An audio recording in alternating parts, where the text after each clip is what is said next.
হে আল্লাহ, তুমি আমার দেখে রাখো আল্লাহ, আমার উপর যাতে কোনো খারাপ নজর না পড়ে। আমিন। এই তো শালা ওর লাইগে আমার ভাইয়ে 10 বছর জেল খাটছে, আজকে ওর কিচ্ছা খতম করমু। এই বিষটা ওরে খাওয়ামু, ওই মরে যাবো, তখন আমি সফল।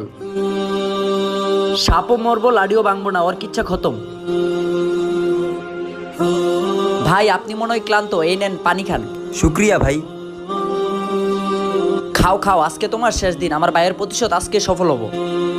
ভাই আমি না সারাদিন কিচ্ছু খাই না, আমার পানিটা একটু দিবেন? বিসমিল্লাহির রহমানির রহিম। আরে এটা আবার কি আসলো? আলহামদুলিল্লাহ। ভাই আমি তো সব পানি খেয়ে ফেলছি। আচ্ছা ভাই, কোনো ব্যাপার না, পানিই তো খাইছেন।